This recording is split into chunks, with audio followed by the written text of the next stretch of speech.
palavra mais uma vez e depois iremos para a meditação. Oremos. Senhor nosso Deus e Pai querido, muito obrigado pela misericórdia do Senhor em nossas vidas.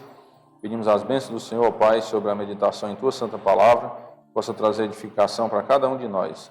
Possamos aprender e colocar em prática em nossas vidas para a glória do Teu santo nome. Nós oramos em nome do Teu Filho amado, nosso Senhor e Salvador Jesus Cristo. Amém. Bem, irmãos, nós vamos dar continuidade ao estudo que estamos fazendo sobre a edificação. Deus manda a sua igreja exercer esse mandamento, podemos dizer um mandamento recíproco, que nós estamos estudando há alguns dias já, há algum tempo, sobre a mutualidade, ou seja, essa reciprocidade que temos que ter. E alguns mandamentos que Deus nos deu, que todos os membros da igreja devem colocar em prática. E a edificação é um deles. A igreja deve edificar uns aos outros. Então nós precisamos procurar essa edificação. Vamos para 1 Tessalonicenses, capítulo 5, verso 11. Diz assim a palavra de Deus: Consolai-vos, pois, uns aos outros e edificai-vos reciprocamente, como também estáis fazendo. Então, Deus nos dá esse mandamento, o mandamento para a igreja em Tessalônica, que também serve para a igreja de Cristo hoje. Edificai-vos reciprocamente. É um mandamento do Senhor, não é uma opção que nós temos. Eu não gosto de edificação, mas se você é um filho de Deus, você tem que fazer isso. Nós temos que obedecer os mandamentos do Senhor, ir contra a nossa própria vontade e fazer a vontade de Deus. Por isso que nós falamos, irmãos, que a maior barreira para o ser humano se chegar até Deus é o orgulho. Porque muitas vezes nós não queremos abrir mão de nós mesmos. Nós queremos fazer a nossa vontade, nós queremos servir a Deus do nosso jeito. Muitas vezes nós queremos servir a Deus em casa, sozinhos. Tem muitas pessoas hoje, evangélicas, que dizem isso: não, eu preciso de ir para a igreja não, eu sirvo a Deus em casa mesmo, sozinho. Eu assisto os cultos lá pela internet, no YouTube, e tá bom. Mas espera aí, é isso que Deus quer? Quando nós decidimos, irmãos, entregar nossa vida a Cristo, nós abrimos mão da nossa vida. E nós resolvemos entregar nossa vida a Deus. Ele é o nosso bom pastor. Ele é quem cuida de nós. Então, o mínimo que ele merece é o nosso respeito, que é o temor de Deus. É o mínimo que ele merece. Ele nos deu a vida física, quando nascemos, no ventre da nossa mãe. Ele nos dá a vida eterna quando nós entregamos nossa vida a Cristo. Ele nos dá a saúde, a inteligência, nos dá o pão de cada dia, nos dá o fôlego de vida, nos dá tudo. E o principal é a salvação, porque é a vida eterna. Ele nos deu tudo. E aí ele não merece nem a nosso respeito? Quando ele diz, faça isso. Sim, Senhor, tá bom, vou fazer. Os nossos pais merecem o nosso respeito? Os pais terrenos? Por que eles merecem o nosso respeito? Eles foi quem nos dera a vida, não foi? Entre aspas, Deus usou eles para nos trazer ao mundo. Aí eles cuidam de nós, da nossa saúde, quando nós somos pequenininhos, que adoecemos. Eles levam a gente para o hospital, passam a noite sem dormir, trocam as fraldas, quando a gente faz cocô nas fraldas, vai lá, limpa, tudinho, cuida de nós. Quando a gente vai crescendo, vão cuidando também no sentido de educação, estudo. Ou seja, resumindo, eles cuidam de nós. Então, o mínimo que eles merecem é o que? O nosso respeito. E aí, por que com relação a Deus, nós não queremos respeitar a Deus? Quando os nossos pais nos pedem uma coisa, menino, vai ali na padaria comprar um pão, o que é que a gente faz? Vou não. Faz isso? Se fosse no meu tempo, era dizer não, e a mãozada no pé do vidro, Hoje, infelizmente, em algumas famílias acontece isso, Não, vou não, manda o outro. E os pais acabam nem mandando o outro e nem aquele, e vão na padaria e compram o pão, Mas o erro não está nos filhos, certo? O erro está nos pais, porque eles quem devem ensinar as crianças no caminho em que devem andar. Então, quando nós vemos uma criança agindo dessa forma errada, a culpa está nos pais. Porque quando é criancinha, você já tem que começar a ensinar, né? Eles têm que respeitar os pais, eles têm que obedecer os pais. E quem ensina isso? Os pais. Não espere que o mundo ensine não, viu? Não espere que o mundo ensine os filhos a obedecer os pais, não, que não vão ensinar. Então, os pais é quem deve ensinar os filhos. Então, quando um pai pede a gente para fazer uma coisa assim, senhor, agora vou fazer. E a gente faz. Às vezes a gente nem está com vontade de comprar o pão naquele dia, né? Mas a gente vai, porque respeita os pais. E aí, quando Deus pede para a gente fazer uma coisa, nós temos que fazer também. Ah, mas eu não gosto disso. Não importa. Nós devemos respeito a Deus. E o respeito a Ele deve estar acima da nossa vontade. Quando nós entendemos isso, irmão, fica mais fácil de nós obedecermos a Deus. Porque, com relação aos mandamentos de Deus, não é que nós temos que escolher quais eu vou obedecer. Ou se eu gosto ou não gosto daquele mandamento. É que é um mandamento de Deus. Deus é o meu Salvador e eu devo respeitar Ele. Eu tenho que respeitar e obedecer. Somente isso que eu tenho que pensar. Deus mandou, então eu faço. Então aqui, se você observar, é um mandamento. Consolai-vos. Então a igreja precisa se consolar uns aos outros. Edificai-vos. Também precisa trabalhar a edificação. É um mandamento do Senhor. Com relação àquele tema que eu falei, né, que tem gente que quer servir a Deus em casa sem ir para a igreja, Hebreus 10 e 25 diz o quê? Não deixemos de congregar-nos, como é costume de alguns. Não deixemos. O autor aos Hebreus está falando isso. Então a gente não deve deixar de congregar, certo? Não digo quando está doente, uma coisa ou outra assim, que as eventualidades da vida, né? Mas regularmente o que nós temos que fazer é congregar. Temos que pedir a Deus esse desejo de congregar também. Na congregação onde nós convivemos com os irmãos, onde nós nos edificamos, é onde nós aprendemos da palavra de Deus e podemos colocar em prática o que aprendemos. Muitas coisas, eu não sei se vocês já tiveram experiência, mas muitas coisas que nós fazemos hoje, nós aprendemos aonde? Na igreja. Muitas coisas corretas, né? Que a gente, rapaz, eu não sabia que isso tinha que fazer, né? Mas aprendeu aonde? Na igreja, com as pregações dos pastores, não é assim? Então é por isso que Deus diz, não deixemos de congregar-nos, porque nós precisamos congregar para aprender, certo? E isso é muito importante. Como Deus sabia dessa importância, Ele naquele tempo que foi escrito o livro de Hebreus, Ele já inspirou o escritor, olha, coloque isso também, não deixe de congregar, porque isso vai ser importante para a edificação da igreja, para o crescimento espiritual dos irmãos. Precisamos congregar. Então essa historinha de hoje que alguns usam, eu vou ser crente em casa. Eu não vou chegar ao extremo, certo? Nessa vez, né? Não vou chegar ao extremo. Mas, irmãos, é muito difícil se manter de pé. Não estou julgando ninguém, certo? Também, já longe de mim isso. Mas é muito difícil, porque você está, para começar, já está em desobediência a Deus. Já está quebrando esse mandamento aqui. Então, como é que eu vou servir a Deus em casa? Sozinho, sem a congregação, sem a igreja? É muito complicado, certo? Não estou dizendo que não é crente, não estou dizendo que não tem salvação. Não estou indo para esse extremo, certo? Pode ser um crente, pode ser até mais dedicado do que nós. Mas, nesse quesito, ele está errado. Está em pecado contra Deus. Então, precisamos ficar atentos que a congregação é muito importante, né?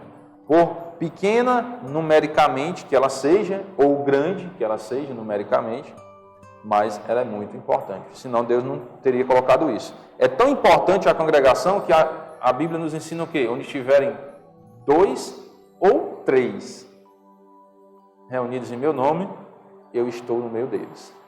Irmãos, o que é que significa 2 ou 3? 2 ou 3, não é? A família é composta por, no mínimo, quantas pessoas? Marido e mulher. E depois vem os filhos. Deus está querendo dizer o quê? Eu aplico a ideia de que Deus está dizendo, eu estou na família. Onde estiver uma família, eu estou no meio deles. Não estou dizendo que onde não tem casal, Deus não está. Entenda, pelo amor de Deus, né? Mas se você parar para pensar um pouco, aplique a essa ideia. Onde estiver uma família buscando a Deus, Deus está lá. Uma família composta por no mínimo 2 pessoas. Lá em casa só 2, eu e a minha esposa. Então se Deus dissesse, não, onde tiver 50 pessoas reunidas, eu estarei lá. E os crentes que ao se reunirem não dá 50 pessoas, Deus não estará lá? Então naquele momento em que nós nos reunimos para fazer o culto doméstico, né, o devocional em casa, Deus está no nosso meio. Porque já tem 2 pessoas, marido e mulher. Por isso a importância do culto doméstico. A importância do devocional em casa, de se reunir com a esposa e quem tem filhos, com os filhos também, para fazer aquele momento junto com a família. E quando estiverem 2 ou 3 reunidos, Deus está no meio deles. Então Deus está presente na família. Deus não está presente só na igreja, não. Deus também está lá na sua casa. Mas não é por isso que você vai deixar de vir à igreja, que aí você vai quebrar esse mandamento, não deixem de congregar. Então você tem que buscar a Deus aonde? Em casa ou na igreja? Nos 2. Em casa e na igreja, certo? Porque Ele está tanto na sua casa como está na igreja também. Então, irmãos, nós precisamos com essa lição entender algumas coisas. Entender que edificar significa construir. Você constrói uma coisa da noite para o dia? Não, isso leva um tempo. Então nós precisamos amadurecer esse assunto da edificação, para que possamos ir construindo aos poucos, fazendo o alicerce, né, e levantando essa edificação. E aí aos poucos nós vamos edificando a igreja, uns aos outros. Por isso precisamos estudar a Bíblia. Nós temos também que desejar ser instrumento de edificação no corpo de Cristo. O que eu falei no início. Mas eu não gosto disso. Nós temos que orar a Deus e pedir que nos dê desse desejo de edificar os irmãos. Você sabe uma forma assim bem simples de trazer edificação para a igreja? O seu bom testemunho na sociedade. É uma forma bem simples de trazer a edificação para a igreja. Porque você não vai estar sendo tropeço para a igreja. Quando nós damos mau testemunho na sociedade, nós não estamos edificando a igreja, nós estamos derrubando a igreja. Porque virão críticas com relação à igreja e vai ser muito mais difícil das pessoas darem credibilidade aos outros irmãos.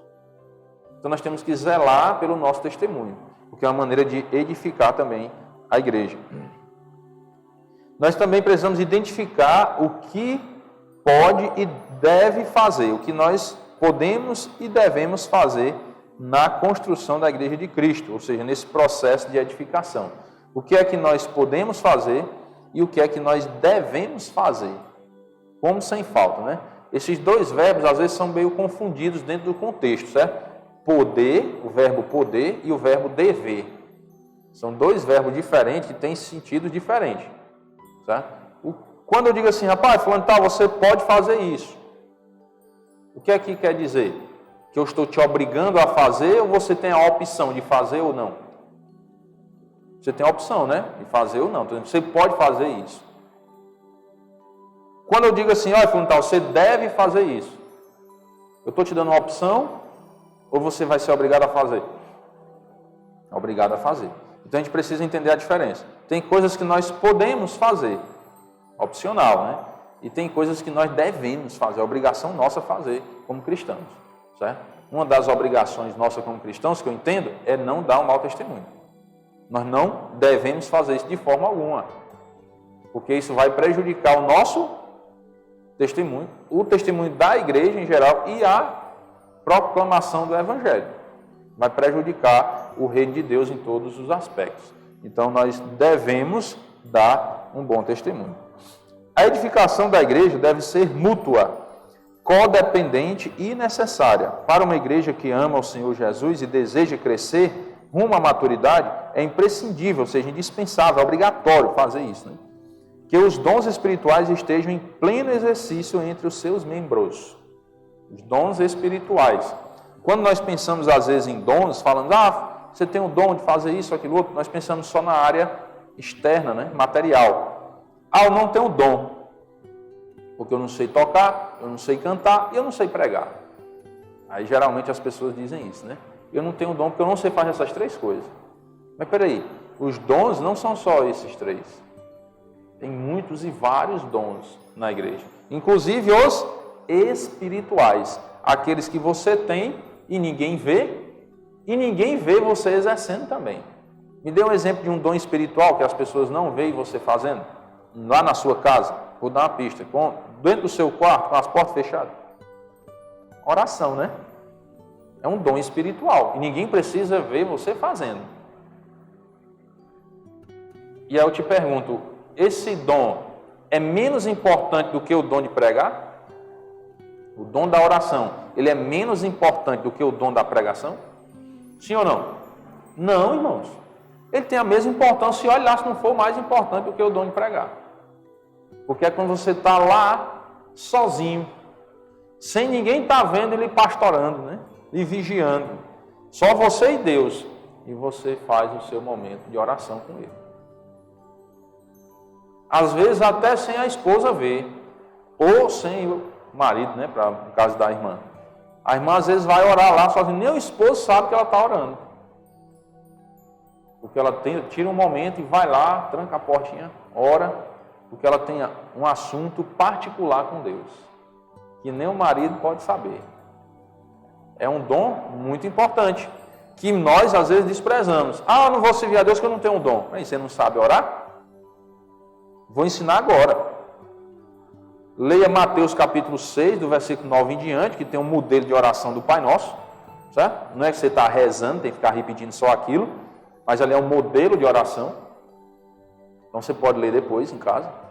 E eu vou tentar resumir. A oração é simplesmente você falar com Deus.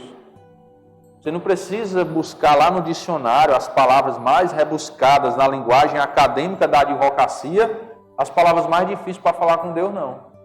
Fale na sua simplicidade, com as suas palavras, com o vocabulário que você tem. Você vai falar com Deus. Você vai agradecer a Ele por tudo que Ele fez na sua vida. Você vai confessar os seus pecados. Você vai fazer também seus pedidos a Deus. Depois que você fizer tudo isso, você encerra a oração. Em nome de Jesus que eu oro. Amém. Pronto. É simples assim. Então, quem não sabe fazer isso? Até um mudo sabe falar com Deus. Sabia disso? Que um mudo consegue falar com Deus? Sabia ou não? Sim, porque o mudo não precisa falar, né? Nós, quando vamos orar, às vezes nós nem falamos também, é só no pensamento. Nós podemos nos comunicar com Deus e falar com Ele. Lembre sempre, no final da oração, dizer, em nome de Jesus que eu oro. Amém. Porque Deus vai nos ouvir por meio de Jesus, porque Ele é o único mediador entre Deus e os homens. Não há outro mediador, é só Ele. Então, irmãos, esse é um dom muito importante, o da oração, e é um dom espiritual, certo? Precisamos colocar em prática. Então, para que haja essa edificação no corpo de Cristo, os membros do corpo precisam estar pondo em exercício, em atividade, os dons, certo? Está servindo a Deus, principalmente os dons espirituais. 2 chaves nos ajudarão a abrir o entendimento para a importância da expressão edifiquem-se mutuamente. A primeira chave é o quebrantamento e a submissão. Deus não pode usar uma pessoa que não esteja quebrantada e submissa a Ele na tarefa de edificar a sua igreja. Então, observe, primeira coisa que temos que mudar em nossa vida é essa questão do orgulho. Temos que ser quebrantados e submissos, estar dispostos a servir primeiramente a Deus e também à igreja. É importante que vivamos em quebrantamento diante de Deus e em submissão à sua vontade. Isso não significa viver em fracasso ou cultivar autoimagem negativa. Então, quando falamos em ser uma pessoa quebrantada e submissa, isso não quer dizer que você vai se tornar uma pessoa sem valor. Não é isso. Pelo contrário, você vai ter muito valor no reino celestial. Porque é o que Deus quer para o ser humano. O ser humano seja quebrantado e seja submisso à vontade de Deus. Nós precisamos procurar uma vida de humildade, uma vida de submissão à palavra do Senhor. As pessoas às vezes julgam os crentes dizendo: negócio de ser crente é muito sem graça. Os crentes são muito tristes. A gente não vê alegria, eles não bebem, não fuma, não joga, né? A gente não vê eles numa festa. É uma vida muito triste. Quem foi para o retiro aí? Foi triste? Né? E não estou falando só de retiro. E aí é um momento especial uma vez por ano, né? Ou duas, né? Mas na igreja, irmãos, nós nos alegramos, nós cantamos louvores ao Senhor. Nós adoramos o Criador do universo, o Salvador do mundo. Nós aprendemos da palavra de Deus. Nós aprendemos a ser pessoas melhores. Nós aprendemos a como ajudar os outros verdadeiramente. Isso traz alegria para nós. Agora, o mundo perdido, não estou julgando, mas as pessoas que não entendem a palavra de Deus, elas julgam os crentes como se o crente não tivesse motivo de alegria. Ou seja, nós não vamos julgar as pessoas, certo? Eu estou aqui dando para a igreja uma visão espiritual desse assunto. Nós não vamos julgar essas pessoas nem criticar elas. Por quê? Porque elas não têm a visão espiritual que nós temos. Eles acham que a alegria é só isso, é mundão, né? É festa, bebedeira, é prostituição e outras coisas mais, droga e por aí vai.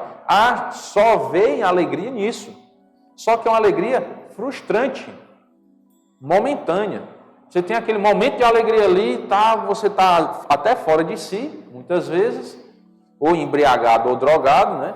Às vezes está até fora de si, não sabe nem o que foi que fez, alguns, né? Pai, tu fez isso. Foi mesmo, né? Não sabe o que foi que fez. Então, a alegria momentânea e frustrante, que depois a pessoa vai lá e eita, eu fiz essas besteiras, nem vi, né? Nem teve uma festa, uma época aí num lugar, que eu não vou dizer onde foi também, né? Não foi aqui, viu? Em Mombasa. Foi numa outra cidade. Umas meninas encheram a cara, eu também não estava lá, viu? Só deixando bem claro. Eu só ouvi o boato na cidade. As meninas foram para a festa, encheram a cara, quando a festa estava dançando, pelada em cima da mesa. Tiraram a roupa e ficaram dançando em cima da mesa. No outro dia, quando foram dizer às meninas, eu não sabia que tinha feito isso. Ó, que loucura, né? Já pensou a vergonha delas? Então, alegria momentânea e frustrante. Depois frustra a pessoa. Rapaz, eu fiz essa besteira, né? Então, irmãos, eles enxergam isso como alegria, mas nós não vemos alegria nisso. Nós vemos uma decepção, uma tristeza. A alegria é você ter comunhão com Deus, viver em paz com Deus, com os irmãos e com a sociedade. Isso sim nos traz alegria, de ter o entendimento profundo e correto do que é a verdadeira alegria. Nós estamos vivendo aqui e lá há um lugar para onde nós vamos morar por toda a eternidade, feliz para sempre, com a verdadeira alegria. Isso é o que nos enche de alegria. O apóstolo Paulo, ele escreveu dizendo o quê? Combati o bom combate, completei a carreira e guardei a fé. Já agora a coroa da justiça me está aguardando, a qual o Senhor reto juiz me dará naquele dia. Olha aí quando ele estava olhando. E ele sofreu nesse mundo perseguições, naufrágio, apedrejamento, açoite, apanhou, foi preso. Mas olha a visão dele. Ele entendia o que era a verdadeira alegria. É servir a Deus e se preparar para a eternidade. Glorificar o nome do Senhor enquanto está na terra, esperando o glorioso dia de se encontrar com o Senhor. Isso é o que nos dá alegria, e não os prazeres do mundo. Pelo contrário, quando nós lembramos hoje que um dia desfrutamos desses prazeres, dá tristeza, vergonha. Senhor, misericórdia, como é que pode? Eu fiz essas besteiras, né? A gente tem um profundo sentimento de arrependimento pelas coisas erradas que nós fizemos, quando desfrutamos dos prazeres desse mundo. E em Cristo somos nova criatura. Então queremos agora essa nova vida. E conseguimos encontrar em Cristo a verdadeira alegria, mesmo sendo quebrantados e submissos, mesmo sendo pessoas humildes e obedientes à palavra de Deus. A segunda chave para entendermos o que é edificação é a oração e a sensibilidade espiritual. Vamos para 2 Timóteo 2:26. 2 Timóteo 2 e 26. Mas também o retorno à sensatez. Passa a ser pessoas mais sensatas, sensíveis, mais voltadas para o que realmente importa, livrando-se eles dos laços do diabo, tendo sido feitos cativos por ele para cumprirem a sua vontade. Então, quando nós buscamos a Deus, nós temos que buscar. Isso acontece em nossa vida. Buscamos a Deus e isso vai acontecendo em nós. Passamos a ser pessoas mais sensatas, mais equilibradas e livrando-nos dos laços do diabo. E resistir ao diabo e ele fugirá de vós. E aí como é que nós aprendemos a resistir ao diabo? Na Bíblia. Porque é a maior ferramenta, o maior escudo do crente para se defender contra as ciladas do inimigo é a palavra de Deus. Então nós aprendemos a nos livrar desses laços do inimigo. Se não nos apoiarmos no poder da oração, não seremos capazes de abater as forças satânicas contra a igreja. Então precisamos nos apoiar na oração. Irmãos, e eu já tenho feito algumas vezes o desafio com os irmãos no culto de oração. Lembrem sempre e bastante de agradecer a Deus. Não deixe de agradecer a Deus nas suas orações. Não ore só para pedir, não.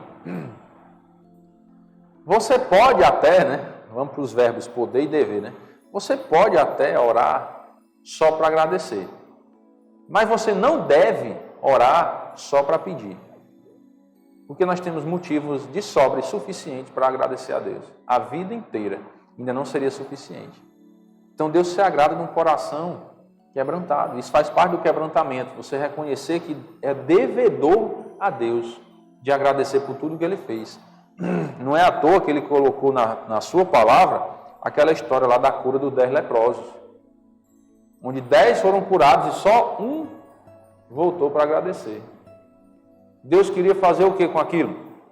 Chamar a atenção da humanidade, que a humanidade é ingrata. A sua grande maioria é ingrata. Deus faz tantos benefícios na vida do ser humano e Ele não agradece. Então nós temos que fazer parte daqueles 10% que voltou para agradecer, E aquele leproso que voltou para agradecer. Nós temos que fazer parte desse grupo, das pessoas que são gratas a Deus, que lembram dos benefícios que Deus fez em nossas vidas. Então nós precisamos, na oração, lembrar sempre disso, Agradecer, agradecer. E Deus vai, na sua infinita bondade, cuidar de nós a cada dia. Ele se agrada desse coração, quebrantado. Nossa dependência de Deus aumenta nossa sensibilidade espiritual. Então, quanto mais aprendemos a depender de Deus, mais nós somos sensíveis espiritualmente falando. Sensível não é no sentido de ser fraco, certo? Não é nesse sentido. Ser sensível é você ter uma percepção apurada das coisas. É como um motorista de ônibus, que está muito tempo no volante e ele criou uma sensibilidade com aquela máquina. Quando ele escuta um barulho diferente, ele, opa, tem um negócio errado, não é não? Aí às vezes já sabe até onde é, rapaz, lá na correia do alternador. Ah, vai em cima, porque ele criou uma sensibilidade de percepção, de perceber as coisas. Então, quando ele fala aqui, nossa dependência de Deus aumenta a nossa sensibilidade espiritual, aumenta a nossa percepção espiritual. Nós conseguimos perceber as coisas no reino espiritual com a maior facilidade.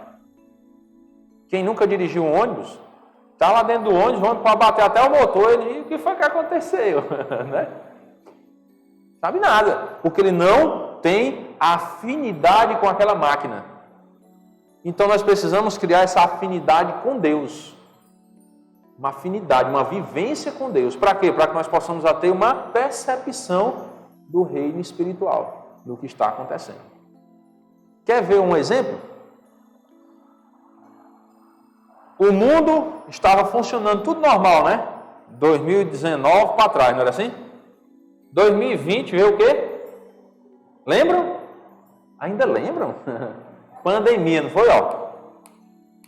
Peia. Disciplina de Deus sobre a humanidade, que estava distante de Deus. Essa pandemia veio por quê? Essa pergunta é difícil, né? Eu vou responder.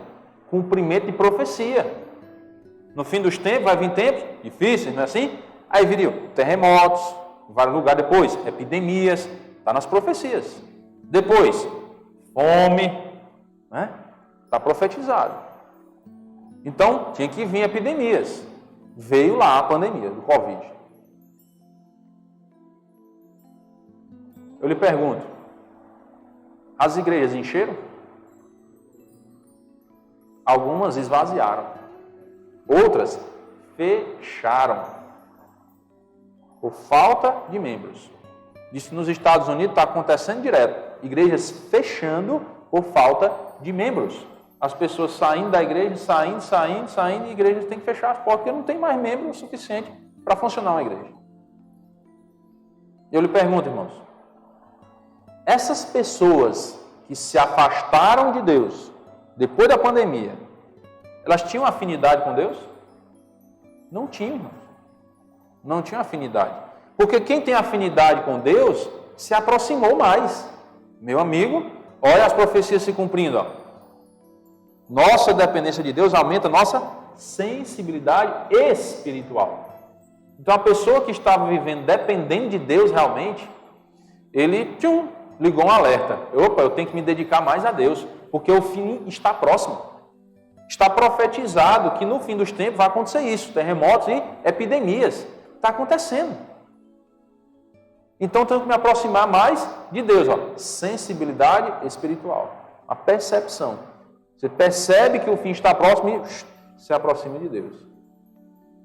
Quem não tem essa dependência de Deus, não tem essa sensibilidade espiritual, essa percepção. Então fez o quê? Se afastou de Deus. É um exemplo que está acontecendo nos nossos dias. Pessoas que têm essa sensibilidade de perceber as coisas no reino espiritual e outras que não têm. Mas aí o que é que vai fazer a pessoa ter essa sensibilidade ou não? É a dependência de Deus. Para que eu aprenda, irmãos, a depender de Deus, eu tenho que conhecer esse Deus. Para que eu conheça esse Deus, eu preciso estudar a Bíblia. É onde a humanidade tem errado muito.